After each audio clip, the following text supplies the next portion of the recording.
नमस्ते, ओम नमः शिवाय या कहें बम भोले। आज उस व्यक्ति के साथ मैं एकदम प्रत्यक्ष बैठा हूँ जिनको मैं हर रोज सुनता हूँ, लेकिन इस कुंभ की वजह से, महाकुंभ की वजह से ये महामिलन भी हो गया। कैलाश खेर जी, मैं कृतज्ञ हूँ।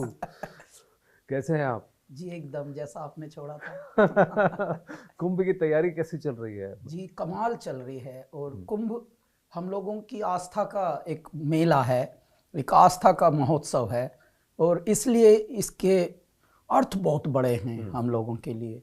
क्योंकि जो 12 वर्ष में लूनार जो हमारा सर्कल है वो जब घूमता है तो नक्षत्र बदलते हैं। नक्षत्र बदलते हैं तो हमारी जीवन रेखाएं, हाथों की रेखाएं, हमारी शैली और हमारे बहुत सारे जीने के ढंग वो उसके अकॉर्डिंग ढलते हैं।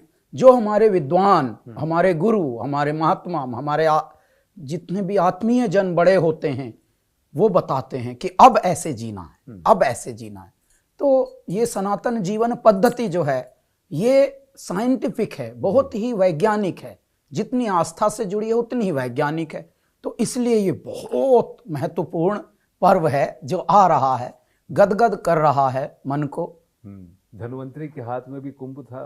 अब इसको भी कुंभ घड़े से जोड़ते हैं क्योंकि त्रिवेणी संगम है जी, गंगा जमुना और फिर गुप्त सरस्वती का। यस। तो मैं आपसे जानना चाहता हूँ, आप पहली बार कब गए थे संगम में डुबकी लगाने? तो संगम में हम डुबकी तो नहीं लगाने गए, लेकिन कई बार गाने गए। तो त्रिवेणी संगम पर ही त्रिवेणी महोत्सव होता है, तो कई बार वहां गा लिया है कैलाश खेर एंड कैलासा का कॉन्सर्ट। कैलासा मैं जानता हूँ, पर ये सबसे पहली बार कब गए थे? तो मैं कुंभ में तो नहीं गया हूँ स्नान करने, परंतु मैं गंगा में ही क्योंकि रहा हूँ, गंगा तट पर ही पला हूँ। और आपने तो कई बार हमारी प्रोफाइल और हमारे अतीत को भी बताया है, भूतकाल कैसे हम बाल्यावस्था से कहाँ पढ़े, कहाँ बढ़े। तो ये जो हमारी मतलब पूरा पालन पोषण हुआ वो गुरुकुल में ही हुआ, पढ़ाई लिखाई और सब गढ़ाई। तो इसलिए हम ऋषिकेश में थे, गंगा तट पर ही गाते थे। तो अब गंगा तट से समुद्र तट पे रहते हैं, तो कनेक्ट तो वही है। तो मेरे महाकुंभ तो एक तरह से हृदय में ही मेरे दाता ने बसाए हुए हैं। और लेकिन कई बार कुंभ में गाने का अवसर मिला और एक पांव पे धूनी रमाने का अवसर मिला जी।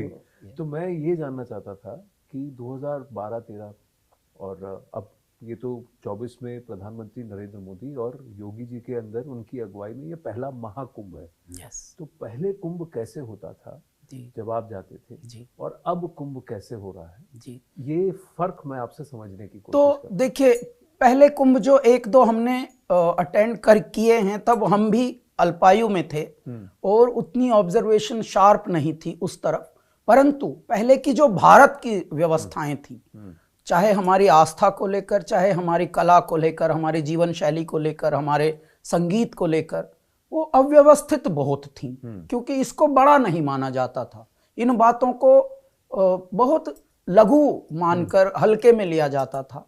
और इसके लिए कहीं ना कहीं करुणा आती थी हृदय में, यार ये इतनी पथेटिक हालत पे क्यों है हमारी ये वाली बात, जबकि यही हमारी धरोहर है, यही हमारी विरासत है, यही हमारी शक्ति है। क्यों? देखिए, भारत एक ऐसा खंड है, आध्यात्मिक खंड, कि यहाँ पर मैं मानता हूँ बहुत बड़े बड़े साइंस के आविष्कार नहीं उजागर हुए, लेकिन उनको प्रमोट उस तरह से नहीं किया गया, ब्रांडिंग नहीं दी गई। और बाहर की जो चीजें हैं उनका कोरिएंडर, अलेक्जेंडर के बाजू में एक वर्ड आया, उसकी भी ब्रांडिंग हुई। हमारे यहाँ का धनिया, तो इसलिए उसकी ब्रांडिंग ना हुई। तो साइकोलॉजी से इतना खेला गया है हम लोगों के साथ कि उनके शब्दों को भी ऐसे बेचा गया जैसे कोई महाराजा ही हो। शब्द भी, एक दादी ने कहा पोते से, बेटे जरा धनिया ले आना बाजार से 1 रुपए का। तो बेटे ने कन्नी काट के पोते ने और गायब हो गए। गर्लफ्रेंड ने कह दिया, चांद could you get me some coriander because it's my project tomorrow in my school, you know, home science and all। भाई जी अपना चार्टर प्लेन ले गया पापा का कि अब तो यूरोप से ही लाऊंगा यार। बीवी ने कोरिएंडर, गर्लफ्रेंड ने कोरिएंडर मंगाया। तो उन्होंने अपने शब्दों को भी इतना ग्लोरीफाई करके और बांटा कि मनुष्य की मनोवृत्ति, साइकोलॉजी जो है उसमें देखिए शब्द भी इतने बड़े हो गए। तो ऐसे में हमारी जो लाइफस्टाइल, जो जीने का ढंग, जिसमें हम वसुधैव कुटुंबकम कहते आए हैं, ओम सहना भवतु सहनो भुनक्तु, हम सह का, हम सबको साथ लेकर बोल रहे हैं कि ये जो पूरा विश्व है, जो 9-10 अरब के करीब की पूरी दुनिया है मनुष्यों की, वो सब एक है। क्यों? क्योंकि एक जैसे हृदय धड़कते हैं सबके, एक जैसे भावनाओं में। देखिए गूज बम्प जिसे हम कहते हैं, रोम रोम पुलकित कहते हैं, वो अच्छे विचारों से, अच्छे उद्गारों से कैसे होता है। लेकिन इस सब को मलिन समझा गया, इस सब को हल्के में लिया गया, और हमारी जो परंपराएं, हमारी जो विरासत है, हमारी धरोहर हैं, उनको मतलब मिटाने की कोशिश की गई। अब संसार बदल रहा है, अब दुनिया बदल रही है। बड़े बड़े देशों ने आविष्कार किए, बड़े बड़े दिमाग के काम किए, आनंद, लेकिन वो भारत की ओर आए उस वक्त भी कि यार यहाँ क्या है कुछ स्पेशल, यहाँ सुकून है, यहाँ स्ट्रेस को रिलीफ मिलता है। यार लोगों को जो मानसिक तनाव होते थे, जिन्होंने बड़े बड़े आविष्कार कर लिए, जब वो मानसिक तनाव से विमुक्ति पाते थे तो यहाँ आते थे। छोटी छोटी जगहों में कोई कैची धाम आ रहा है, नीव करौली बाबा के दर्शन करके वहाँ दलिया खा रहा है, थोड़े दिन शांत है, बस साइलेंस में बैठा है गंगा किनारे, कोई ग्लैमर नहीं है, कुछ नहीं, सूत पहन रहा है, सूती, बस एक धोती दे दी, धोती लपेट ले बस बैठ जा इधर, धूप में बैठ जा, ये जो धूप है यही जीवन है। बस ये बेसिक बेसिक बातें जब बताने लगे हमारे बड़े, हमारे महात्मा, हमारे संत, तो उनको समझ आया कि यार बाकी सब चीज है, हमने दुनिया तो बड़ी क्रिएट कर दी, हमने चंद्रयान, अपने चंद्रमा तक जाने वाले कुछ हमने ऐसे रॉकेट्स बना लिए हैं, लेकिन सुकून यहाँ बैठा है भारत में। तो भारत की जो ये संपदा थी, ये जो शक्ति थी, इसको विनष्ट करने के लिए बहुत कोशिशें की गई थी, परंतु अब जो बिगड़ा था वो सुधर रहा है, जो खोया था वो पाया जा रहा है। अब कुछ ऐसे लोग भी परमात्मा की शक्ति से आ गए हैं पृथ्वी पर, जो सामान्य मनुष्यों में जन्मे, सामान्य परिवारों में जन्मे, और अब उनका लक्ष्य ही इस देश को वो करने का है जो इस देश से विनष्ट हो रहा था। जैसे उनमें अग्रगण्य मैं मानता हूं हमारे देश के प्राइम मिनिस्टर आदरणीय श्री नरेंद्र मोदी जी। उनकी जो पूरा वृंद है, अब पढ़े लिखे लोग पॉलिटिक्स में भी आ रहे हैं। अब पढ़े लिखे लोग जहां जहां भी ऐसा सोचा जा रहा था, ऐसा किया जा रहा था विधिवत रूप से कि ना मामा से काणे मामा ही भर्ती करो बस, और जो गहरे थे, जो सच में ठहरे थे, उनको विदेश भगा दिया जाता था। तो वो अब नहीं चल, अब तो विदेश से वापस आ रहे हैं लोग। कितने लोग, अब श्रीधर वेम्बू एक मनुष्य है, पद्मश्री हो गया है अभी तो, 65 के करीब शरीर में है अभी, पिंजड़े में, गांव में, तेनकाशी एक गांव है, जोहो उनकी कंपनी है, वो यहाँ उसने सिलिकॉन वैली को यहाँ ले आया। देखिए भारत को वो आवश्यकता अब है। मेरे भारत के जितने भी कर्णहार करतार हैं, कर्णधार हैं, जो मेरे परमात्मा के विशेष कृपा पात्र हैं, उनको भारत आना होगा और अपना दीप यहीं जलाना होगा, और मेरे भारत के टैलेंट को, मेरे भारत की ऊर्जा को क्रियान्वित करना होगा, चैनलाइज करना होगा। 10,000 एम्प्लॉय यहाँ तेनकाशी में हैं अब जी। तो साहेब जी, वो हमारे साउथ की काशी कही जाती है जी। तो जब ऐसे ऐसे कुछ उदाहरण हमारे यहाँ स्थापित होने लगेंगे, तो मेरा भारत अब उसी राह पर चल पड़ा है। जो बिगड़ा था वो सुधर रहा है, जो विनष्ट हुआ था वो उग रहा है, और इसके कर्णधार हैं हमारे आदरणीय प्रधानमंत्री जी, जो एनकरेज कर रहे हैं युवाओं को कि भाई तुम में अगर हुनर है तो मैं खड़ा हूं, आओ कुछ नया स्टार्टअप लेके आओ, कुछ नया विचार लेके आओ, नया उद्गार लेके आओ, उसको क्रियान्वयन करने के लिए, उसको क्रिएटिवली एग्जीक्यूट एक्सपेडाइट करने के लिए जो भी रिसोर्स लगता है बताइए मुझे। अब कुंभ की अगर बात करें, मैं वापस प्रयागराज की बात करूं, 2019 में आपने इसका थीम सॉन्ग मुझे याद है गाया था, चलो कुंभ चले, चलो कुंभ चले। हाँ, यस, चलो गोता खाएं संगम में। 2 लाइन उसकी सुना दीजिए, फिर आगे बात करें। तो अभी मुझे एक्चुअली एकदम से याद नहीं आएगा, लेकिन हाँ, चलो कुंभ चलें, चलो कुंभ चलें, चलो कुंभ चलें, चलो कुंभ चलें, चलो गोता खाएं संगम में, स्थावर जंगम में, चलो को गोता खाएं संगम में, चलो कुंभ चलें, चलो कुंभ चलें। और हमने इसमें एक विचार लिखा था कि जहां तन मन और आत्मा जी, जहां मन बुद्धि और आत्मा का होता है शुद्धिकरण, बस ऐसे ही चलो कुंभ यात्रा में चलो, चलो कुंभ चलें, चलो कुंभ। कई कई वंश, कई कई अंश जहां पर सुधार की राह पर लग जाते हैं, क्योंकि हमारे जो महात्माओं ने, हमारे गुरुओं ने, हमारे संतों ने जो राह चुनी है, ये जो देखिए भारत भूमि है, इसको महात्माओं ने, तपस्वियों ने संभाला हुआ है। आज भी कितनी आपतें, कितनी विपत्तियां, आज भी घर में ही कितने गद्दार और मक्कार छुपे हैं जो जा जाकर भेद दे रहे हैं उनके साथ, विरोधियों के साथ, जो विदेशों में बैठे हुए विरोधी हैं, जो नहीं चाहते कि भारत प्रगति करे। कितने गद्दार उनके साथ अभी भी जुड़े हुए हैं, उसके बाद भी ये देश ऐसे टस से मस नहीं हो रहा। इसकी कांति, इसकी क्रांति ऊर्जामय होकर और तेजोमय होकर चमक रही है। ये कैसे हो रहा है? आग लगी आकाश में, झड़झड़ गिरे अंगार, संत न होते भारत में तो जल मरता संसार। मेरे भारत को संतों ने अपनी तपस्या से, अपनी प्रज्ञा से, अपने चिल्ले से बचाया हुआ है। और उसी संतों की वाणी वो जो तय करती है कि ऐसे जीना है, किसी का दिल नहीं दुखाना, प्रार्थना करनी है तो सबके लिए करनी, अपने भले में सबका भला जोड़ दो। जब ये ऐसी वाली बातें हैं तो उस पूरे कुंभ एंथम में हमने यही विचार दिए कि आप तो ऋषियों की संतान है मेरे भारत। ये जो मजहब की बातें हैं ये तो 2000 साल से आई हैं, लेकिन भारत तो लाखों वर्ष पुरानी सभ्यता है। तो पहले मनुष्य को तो धर्म निभा लेने दो, बाकी के मजहब आप बाद में ऐड करना। जो हम जहां से मनुष्यत्व आता है, पहले इसमें हमें जीना चाहिए। और क्योंकि जब दुख होता है, जब बीमार होते हैं, तब हम धर्म नहीं देखते। डॉक्टर थोड़ी धर्म देखता है, भाई जल्दी से इमरजेंसी केस जल्दी लाओ भाई। अब वो ये नहीं देखेगा ये कौन से धर्म का है, इसका आंत ओझड़ी ठीक करनी है कि नहीं, जल्दी करो। तो ये है धर्म। Basically whatever you are chosen for, you have to be निष्ठावान, you have to be very sincere there. धार्यते इति धर्म, तो जो धारण करे वो धर्म, वही धर्म है सर। कर्तव्य ही धर्म होता है। जिसके लिए आपको बनाया गया है वो धर्म आपका है, उसको आप कीजिए, बस उसको आप ऑनेस्टी से कीजिए। ऑनेस्टी से नहीं करेंगे तो जो परमात्मा परमेश्वर का कैमरा है वो न केवल वीडियो ले रहा है आपका, वो ऑडियो और आपके मन तलक का ऑडियो और वीडियो दोनों चल रहे हैं वहां। तो यानी क्योंकि आजकल हम लोग धर्म और पंथ में कंफ्यूज कर जाते हैं, पंथ बहुत ज्यादा, बहुत कंफ्यूजन चला है।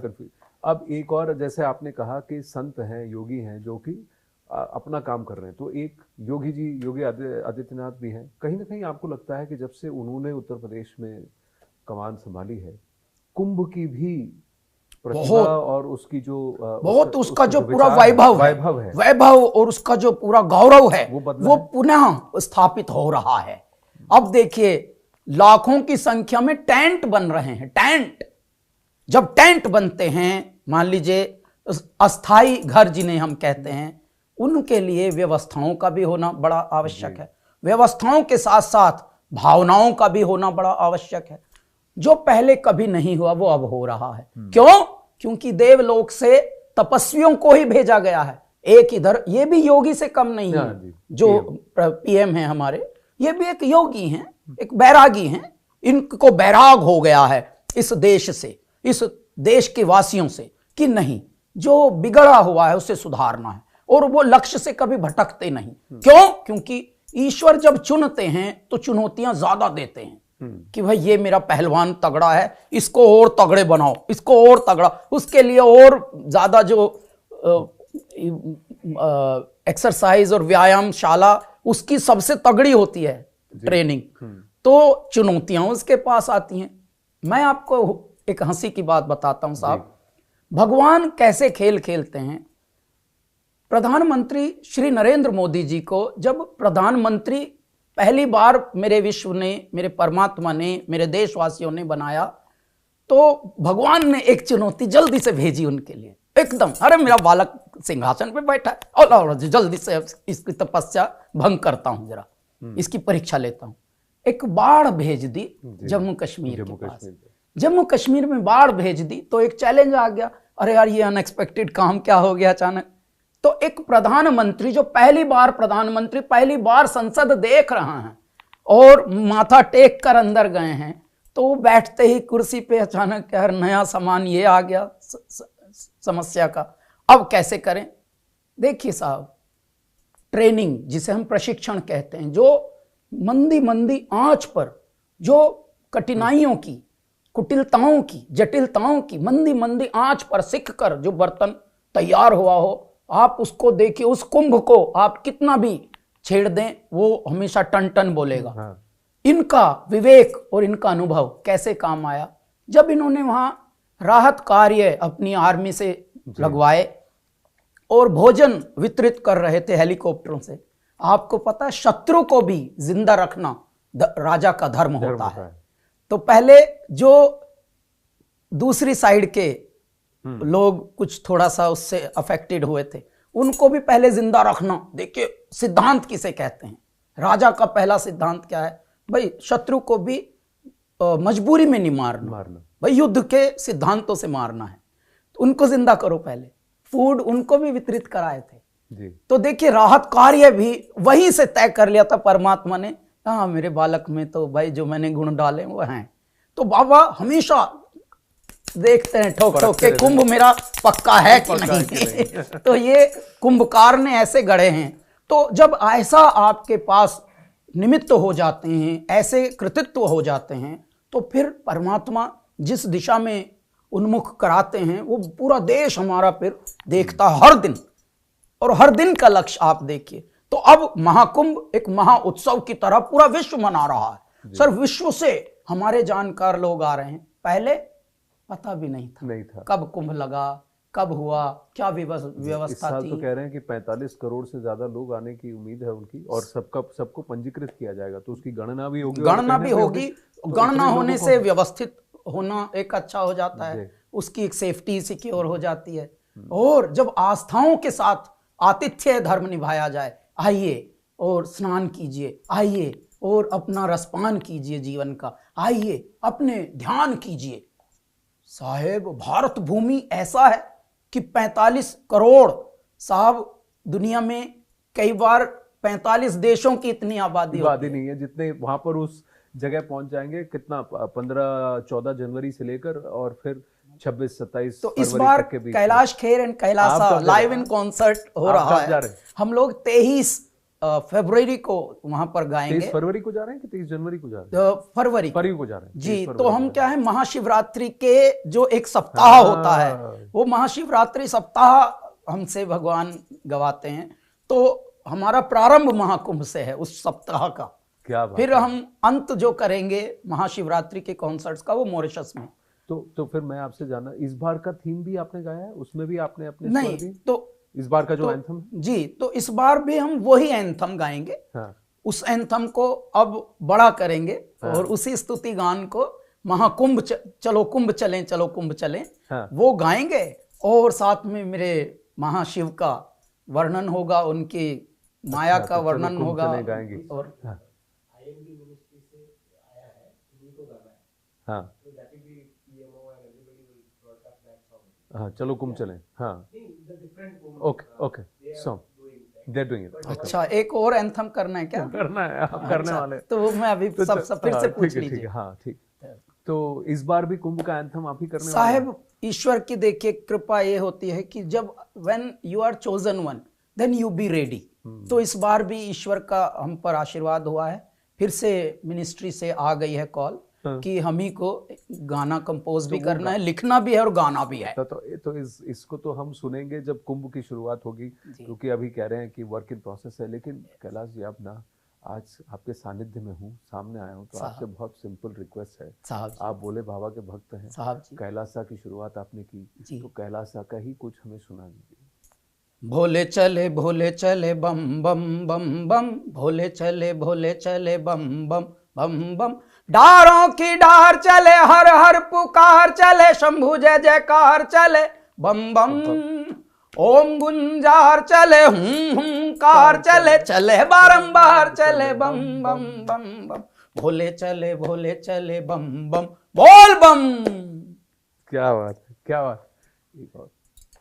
आस्था के रथ में, भोले के पथ में, कांटे हो या हो राहों में पत्थर, भोले के गण हैं कितने मगन हैं भक्ति के रस से हैं तर तर, मस्तों के झुंड हैं सुन हैं प्रचंड हैं, मस्तों के झुंड हैं सुन हैं प्रचंड हैं, हर हर रटे हैं देखो हर हर, नाथों के नाथ हैं अनाथों के भी साथ हैं, ऐसे भोलेनाथ मेरे हर हर। डारों की डार चले हर हर पुकार चले, शंभु जय जयकार चले बम बम, ओम गुंजार चले कार चले, चले बारंबार चले बम बम बम बम, भोले चले भोले चल बोल बम बोल बम। क्या बात है, क्या बात। आपने जब हम अभी बातचीत कर रहे थे, आपने कहा कि आपने एक टांग पर भी धुनी, और फिर ये कब हुआ और वो कैसे हुआ? तो ये ऐसे हुआ कि मेरे कोई गुरु नहीं है साहब। मैं वैसे भी सामान्यतया बोलता हूँ कि तुमने उस्तादों से सीखा है, हमने हालातों से सीखा है। हालात ही, सिचुएशंस ही मेरे गुरु हैं। तो ऐसे में वो बड़ी तगड़ी ट्रेनिंग होती है जो हालातों से सीखता है। और जैसा हमने बताया कि जितने भी युग परिवर्तक या कुछ परिवर्तन लाने वाले हुए हैं, उनको हालातों ने बहुत ट्रेनिंग दी है।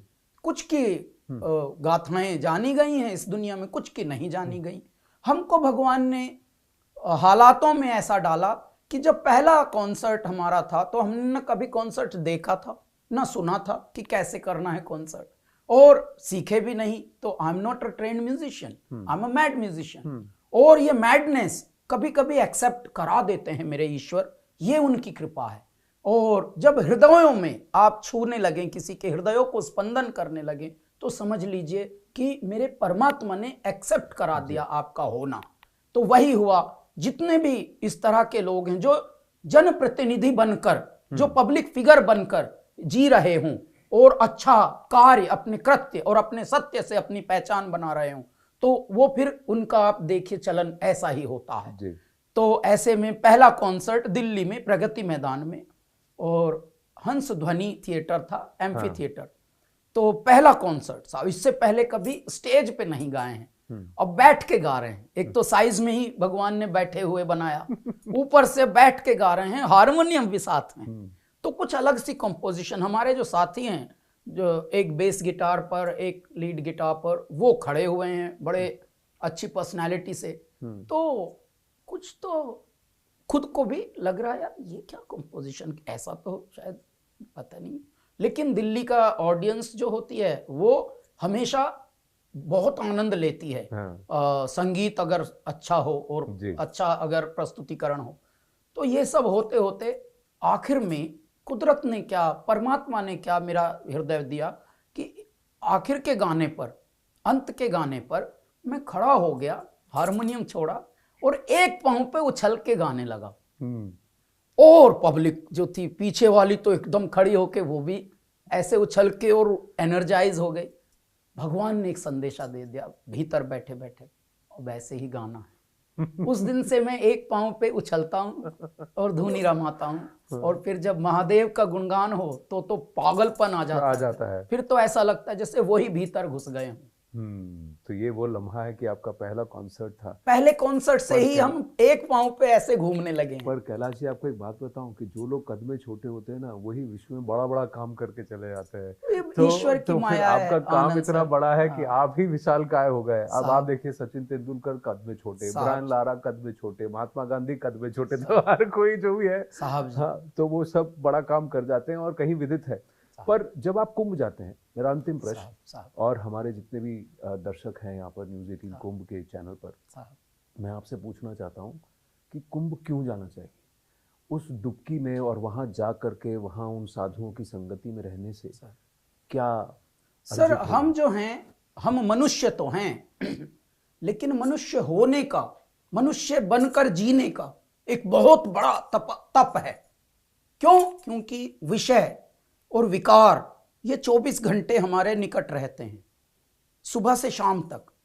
न जाने कब ग्रीड हमारे निकट आ जाए तो हम नीड को फिर पीछे छोड़ देंगे, जल्दी से हम ग्रीड के पीछे भागते हैं। अच्छा, ये जो रास्ते दिखान, देखिए, धरे कहीं ढूंढे कहीं वस्तु ना आवे हाथ। वस्तु तो तब ही मिले जब भेदी ले ले साथ। तो वहां भेदियों में आपको भगवान भेजते हैं कि जाइए अपने मार्ग को प्रशस्त करने वालों से मिल लीजिए, जो आपको रास्ता बताएंगे जीना ऐसे है। क्योंकि हमें लगता है कि बस जन्म पा लिया और जी लेंगे। हमारे यहाँ साहब जीवन प्राप्त करने से लेकर मृत्यु तक न जाने कितने संस्कार हैं। हमारे यहाँ पूर्णमासी है, एकादशी है, हमारे यहाँ त्रयोदशी है, हमारे चतुर्दशी। हम हर दिन को एक सेलिब्रेशन की तरह जीते हैं और उसके कुछ नियम हैं, कुछ सिद्धांत हैं, और वो हमारे शरीर से जुड़कर, हमारी आत्मा से जुड़कर, मन बुद्धि और आत्मा जब तक ना हो पास, जब लेने का पात्र पास नहीं फिर काहे में लेंगे आप। तो आपको उसको संतुलित करना होता है। संतुलित करने के लिए भेदी बैठे हैं, गुरु बैठे हैं, संत बैठे हैं, वो बताते हैं। क्यों? क्योंकि हमारी लाखों वर्षों की जो सभ्यता है, जिस तरह से हम जीते आए हैं, जीना चाहिए, वो भटके ना हम, अटके ना हम। क्यों? क्योंकि हम लालच के वशीभूत हो जाते हैं, ईर्ष्या के वशीभूत हो जाते हैं। ईर्ष्या ने युद्ध कराए हैं भारत में जी, जेलसी ने न जाने क्या क्या रचनाएं रच दी। तो इन सब से बचने के लिए, संसार में संसार जैसा होने के लिए महाकुंभ का एक बार रसपान करना चाहिए, और जीवन में अपने जीवन को संतुलित बनाने के लिए, शिवत्व का निर्माण करने के लिए, उसको परस्पर निहारना के लिए, संस्कारों से भटकना ना भटकने के लिए हमें कुंभ जाना चाहिए, हमारे गुरुओं से, हमारे संतों से। क्योंकि हम ऋषि कुल से ही आए हैं, हम सब ऋषियों की संतान हैं। तो इसीलिए भारतवर्ष जो है, देखिए भारतवर्ष ही एक ऐसी जगह है जहां पर भंडारे होते हैं, लंगर होते हैं, भंडारे होते हैं। पूरी दुनिया में कहीं खाने नहीं बंटते। और साहेब भारतवर्ष ही एक ऐसा है जहां आश्रम होते हैं, वृद्धाश्रम नहीं, आश्रम होते हैं, आश्रयशाला होती हैं। और देखिए जो ठंड आती है तो इसमें साहब रैन बसेरे खुलते हैं भारत में, कि कोई तो ये सेवा भाव, जिसे हम सेवा भाव जो है, और सेवा भाव ही परम। देखिए ईश्वर को भी नित्य कर्म भक्त है प्यारा, जो नित्य कर्म सुकर्म करे, सत्कर्म करे, पुरुषार्थ करे जी।